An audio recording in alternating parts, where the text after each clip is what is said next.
નર્મદાના 800થી વધુ પોલીસ કર્મીઓ દ્વારા 1000થી વધુ વૃક્ષ વાવી મિયાવાકી વન રેવા વનનું નિર્માણ કર્યું છે, જેમાં પ્રધાનમંત્રી નરેન્દ્રભાઈ મોદીના એક પેડ માં કે નામના અભિયાનને આગળ વધારવા નર્મદાના 800થી વધુ પોલીસ કર્મીઓએ 1000થી વધુ વૃક્ષ વાવી ઉછેરી વટવૃક્ષ કરવાની પ્રતિજ્ઞા લીધી. પોલીસ મહાનિરીક્ષક સંદીપસિંહે જણાવ્યું હતું કે આ મિયાવાકી ફોરેસ્ટ નાની જગ્યામાં બહુ ગીચ જંગલ ઊભું થાય છે.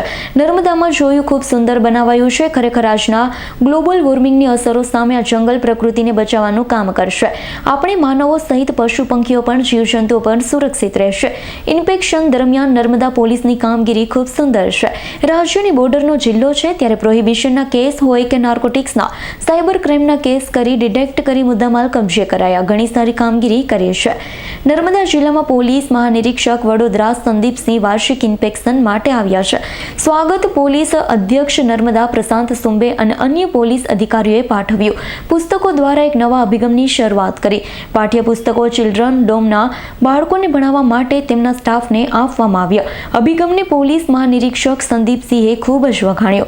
વાર્ષિક ઇન્સ્પેક્શન માટે નર્મદા જિલ્લામાં આવેલા પોલીસ મહાનિરીક્ષક વડોદરા સંદીપસિંહને નર્મદા જિલ્લા પોલીસે ભવ્ય સ્વાગત કરવામાં આવ્યું. ઇન્સ્પેક્શનમાં આવેલા આઈજીપી સંદીપસિંહે સાગબાર અને તિલકવાડા બે પોલીસ સ્ટેશનોની પણ મુલાકાત લીધી. ત્યાં પણ તેમનું ભવ્ય સ્વાગત કરવામાં આવ્યું. નર્મદા જિલ્લામાં છેલ્લા 5 દિવસથી વડોદરા રેન્જ આઈજી સંદીપસિંહ વાર્ષિક ઇન્સ્પેક્શન માટે આવ્યા. 5 દિવસ દરમિયાન બે પોલીસ સ્ટેશનની મુલાકાત લીધી. તિલકવાડા અને સાગબાર પોલીસ સ્ટેશનનું ઇન્સ્પેક્શન કર્યું. નર્મદા જિલ્લા પોલીસની કામગીરીથી આઈજી પ્રભાવિત થયા. જિલ્લા પોલીસની અનેક કામગીરીને બિરદાવી પણ હતી. નર્મદા પોલીસે મિયાવાકી પ્રોજેક્ટ થકી 1000 વૃક્ષ વાવવા બદલ અભિનંદન આપ્યા હતા. છેલ્લા 5 દિવસથી બડોદરા રેન્જ આઈજી તરફથી કચેરી તરફથી એટલે મારા તરફથી નર્મદા જિલ્લાના વાર્ષિક ઇન્સ્પેક્શન લેવામાં આવી રહ્યા છે. એમાં અમે વિવિધ બ્રાન્ચોની મુલાકાત સાથે સાથે બે પોલીસ સ્ટેશનની પણ વિગતવારની સમીક્ષા અમારા દ્વારા કરવામાં આવી છે, જેમાં તિલકવાડા પોલીસ સ્ટેશન અને સાગબારા પોલીસ સ્ટેશન છે. એ સિવાય આપણે સેરેમોનિયલ પરેડથી માંડીને સ્પોટ ડ્રિલ અધિકારીઓની અને વિવિધ ઇવેન્ટ્સ જે લો એન્ડ ઓર્ડર લગતા ઇવેન્ટ્સ છે અને પોલીસની તૈયારી શું છે એની સમીક્ષા આખા દિવસ પોલીસ હેડક્વાર્ટરમાં કરવામાં આવી છે. એમાં પણ મને કહેતા આનંદ થાય છે કે ખૂબ સારી પોલીસની તૈયારી છે અને દરેક પહેલું ને દરેક પાસાઓને આવરીને એ લોકો તૈયારી કરી રહ્યા છે અને પ્રેક્ટિસ પણ કરી રહ્યા છે. એ પછી જિલ્લા કક્ષાની ક્રાઇમ કોન્ફરન્સના પણ આયોજન કરવામાં આવ્યા, જેમાં દરેક પોલીસ સ્ટેશનની અને દરેક બ્રાન્ચની કામગીરીની સમીક્ષા કરવામાં આવી. એમાં પણ મને કહેતા ખૂબ સંતોષ થાય છે કે આપણે ગયા વર્ષની સરખામણી અગર ચર્ચા કરીએ તો આ વર્ષે જે શરીર સંબંધી ગુના છે એમાં 18% ઘટાડો થયો છે. મિલકત સંબંધી ગુનામાં 37% ઘટાડો છે. પ્રોહિબિશનના કેસમાં 35% વધાર્યો છે. એ સિવાય જે સરકારશ્રીના જે સૂચના મુજબ એક પ્રોગ્રામ તેરા તુજકો અર્પણ ચાલુ છે, એના અનુસંધાનમાં નર્મદા પોલીસ દ્વારા 111 જેટલા મોબાઈલ ધારકોને એના મોબાઈલ પરત કરવામાં આવ્યા છે.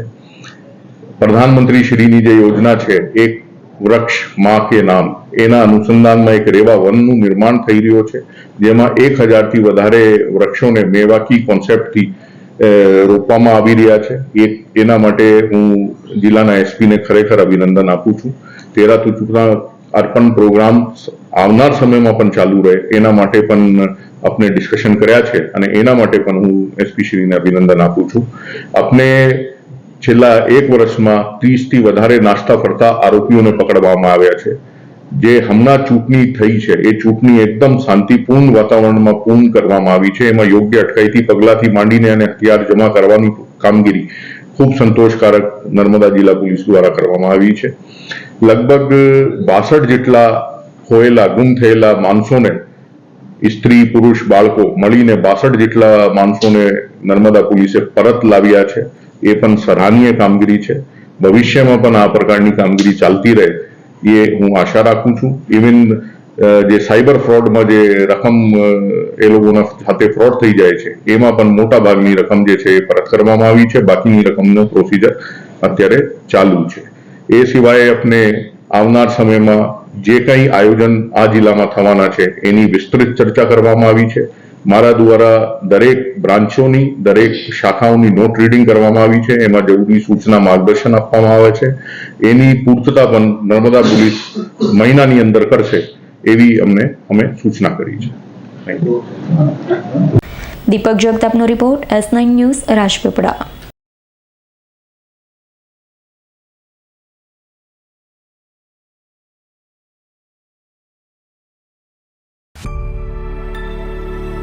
અમારી તમામ માહિતીથી અપડેટ રહેવા માટે જોડાયેલા રહો S9 ન્યૂઝ સાથે.